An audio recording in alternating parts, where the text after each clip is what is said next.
Доброе утро. Это Вижа-Мерло в Сан-Луисе, провинция Сан-Луис. Еще только 9 часов утра, мы просыпаемся, чуть-чуть подморожено. Снимали сегодня вот здесь домик, чтобы переночевать. Это горы Кордовы, уже не Анды, вот там стоят. Вот здесь в этом домике мы и ночевали, сейчас выезжаем. Хочем посмотреть, сегодня это вижу, что это такое, как оно выглядит, интересное, неинтересное место. И после этого будем ехать на Буэнос-Айрес. До Буэнос-Айреса нам осталось около 800 с лишним километров, так что я думаю, ночью мы должны быть в Буэнос-Айресе. Вчера мы проделали очень длинный путь, мы проделали от города Мендосы проехали Сан-Хуан. Да, Сан-Хуан проехали город. Еще километров, не знаю сколько, думаю, около 200 добавили. После Сан-Хуана приехали в парк Де-ла-Луна. Отдельно видео можете посмотреть. И потом через провинцию Ла-Риоха вернулись сюда, приехали уже поздно ночью.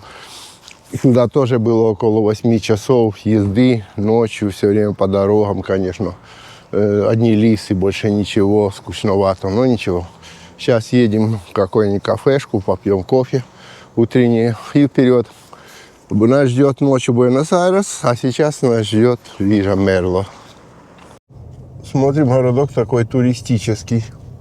Магазинчики такие, все рассчитано осторожно. Пес он дома, его переезжать нельзя.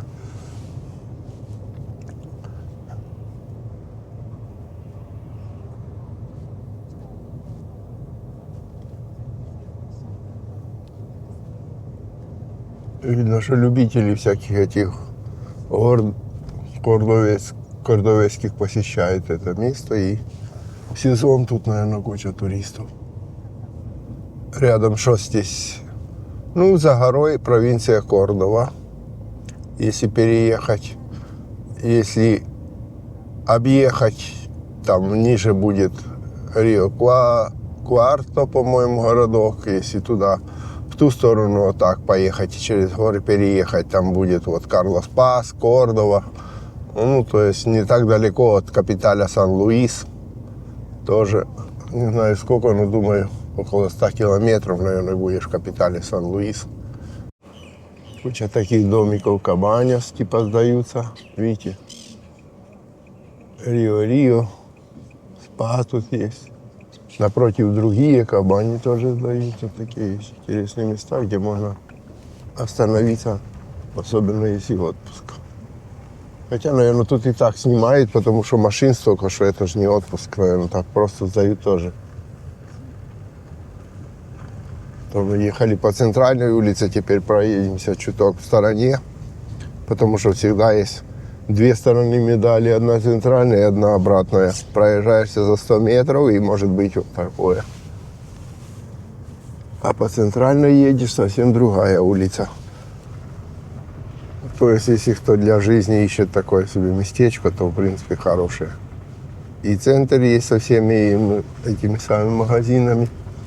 И просто спокойная жизнь, как 50 метров от центра можешь иметь вот такой дом себе с участком и наслаждаться тишиной.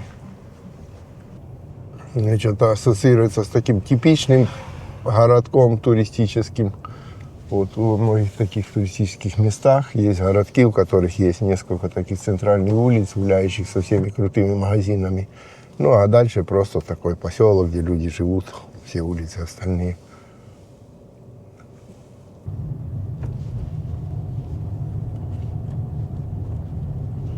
Такой здоровый городок. Машины продаются, есть автомоторы, смотрим даже там, ну, практически все, что нужно, чтобы в городке было, есть тут. Вот окраина городка Мерло, который прямо последняя улица перед горами. Мы едем так вдоль гор. И вот смотрите, вот, чтобы видно было. И здесь люди вот так вот живут. То есть частные домики хорошие. Видите, напротив горы, хороший участок. Он, то есть такое место хорошее для жизни. О, даже какая-то типа есть речушка. Кстати, меня поразило, вспомнил речушку, увидел и поразило, когда ехали от Сан-Хуана до Ла-Риоха, такая дорога хорошая, все, а потом раз, и такой спуск через речку переезжаешь.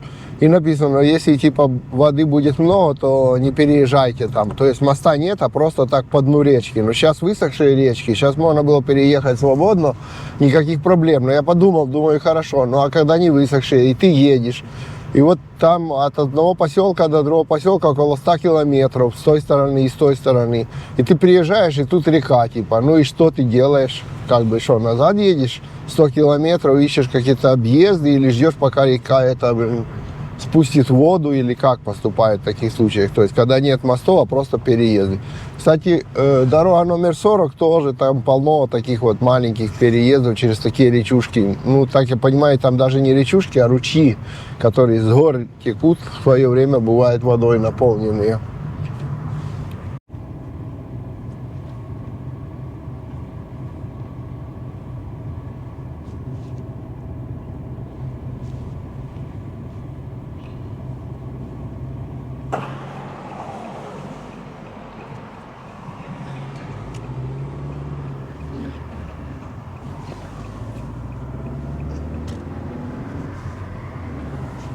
Иса. Ну, кстати, здесь они немножко уменьшаются, потому что скоро они там и заканчиваться будут. Туда-назад, там ближе туда к Кордове, там побольше они будут. Но все равно это очень интересно. Кто здесь живет, это действительно для них это круто и туристическое такое место. Вот нашли одно интересное место, которое строятся домики. Ну, так вот, ну, красивое очень место. Там рядом горы, смотрите. И сейчас вот эти вот домики строят. Вроде бы даже тут сдают их потом. Сейчас посмотрим. На въезде была табличка, посмотрим, как там оно называется правильно. Но... А вы гляньте, вот такое строят. Видите? Куча пальм небольших, горы.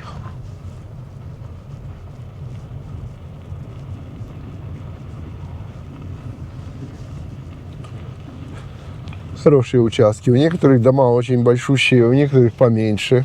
Ну, место рядом с дорогой. То есть вот дорога идет. Там на въезде видно. Интересное место. Кто хочет такой домик, можно вот здесь или купить, или построить. Сейчас покажу название этого места, и кому надо, найдет на карте. Это провинция Сан-Луис.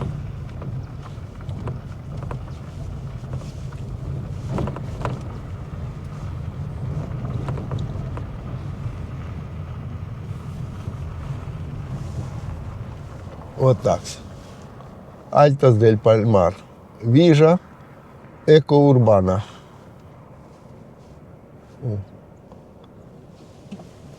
И вот дорога.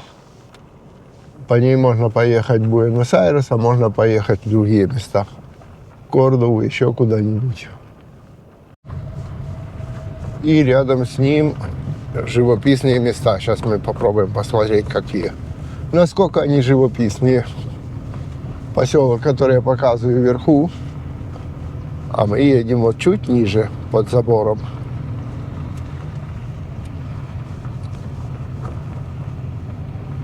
Наверное, с водой нынче плохо. Такой типа кампина. Сейчас посмотрим, что это такое. Сейчас тут никого нету. Все туалеты там. Вот какой-то салон с продажами чего-то. Вот строят, видите, пример Завхилиос, баня с дучих кабажей раздань. Стройка какая-то еще не законченная. То есть, но сейчас не сезон, и тут никого нет. Ворота просто открыты, и все. А так вообще, конечно, это такой кампинг. Или место отдыха, что ли. Потому что, посмотрите, видите, здесь столики, Парижи, не знаю, можно ли летом здесь ставить палатки. Но то, что можно приехать на речку отдохнуть, то точно. Ну, такие вот места в Сан-Луисе. Вот под горой река. Интересно посмотреть, что за река. Наверное, тут, как говорят, рыба не водится, но никто не знает. Мы же путешествуем, нам интересно всякие места изучать, новые смотреть.